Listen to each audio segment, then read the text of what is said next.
अब समय आ गया है जब वसुधा सबके सामने सच्चाई का चेहरा उजागर करेगी।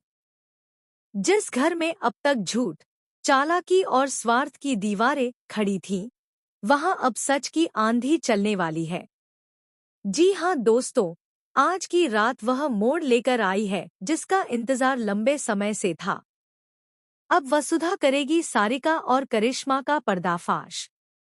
दोनों का चेहरा, जो अब तक मासूमियत के नकाब के पीछे छिपा था, आखिरकार सबके सामने उजागर होगा।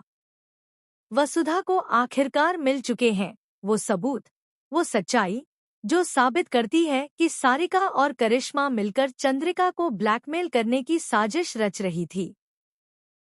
जब वसुधा को यह पता चला, तो पहले तो उसे विश्वास ही नहीं हुआ कि उसके अपने घर की बेटियां ही इतनी गिर सकती हैं। मगर जब सबूतों के ढेर सामने आए, तो अब उसके पास सच्चाई को छिपाने का कोई कारण नहीं बचा। अब वसुधा ने ठान लिया है, वह चुप नहीं बैठेगी। वह उन दोनों को उनके किए की सजा दिलाकर ही दम लेगी। सुबह होते ही पूरे घर में हलचल मच गई। सारिका और करिश्मा के चेहरे पर पसीना छलक उठा। वे दोनों समझ गईं कि वसुधा अब शांत नहीं बैठने वाली। घर के हर कोने में बस एक ही चर्चा थी, क्या वाकई सारिका और करिश्मा ने ऐसा किया?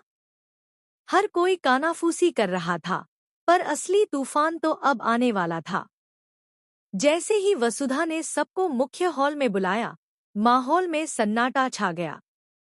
वह धीरे धीरे सीढ़ियों से उतरी, उसके हाथों में कुछ फाइलें थीं, कुछ तस्वीरें और एक रिकॉर्डिंग। उसकी नजरें सीधी सारिका और करिश्मा पर टिकी थी। वह बोली, बहुत खेल लिया तुम दोनों ने, बहुत लोगों की जिंदगी से खेला, अब वक्त है तुम्हारे पापों का हिसाब चुकाने का। सारिका ने कांपते हुए कहा, वसुधा दी, आप गलत समझ रही हैं, हमने कुछ नहीं किया। करिश्मा बोली, हाँ दी, ये सब किसी ने हमारे खिलाफ साजिश की है। लेकिन वसुधा मुस्कुराई, वो मुस्कान जो दर्द से भरी थी, मगर अब दृढ़ता में बदल चुकी थी। उसने रिमोट दबाया और रिकॉर्डिंग शुरू हुई। स्पीकर से साफ आवाज गूंजी, हमें बस चंद्रिका की वो फाइल मिल जाए, फिर देखना कैसे उसे ब्लैकमेल करेंगे। पूरा हॉल सन्न रह गया। हर कोई हैरान था। चंद्रिका की आंखों से आंसू निकल पड़े। वसुधा आगे बढ़ी और बोली, अब तो कुछ कहना बाकी नहीं रह गया, है ना?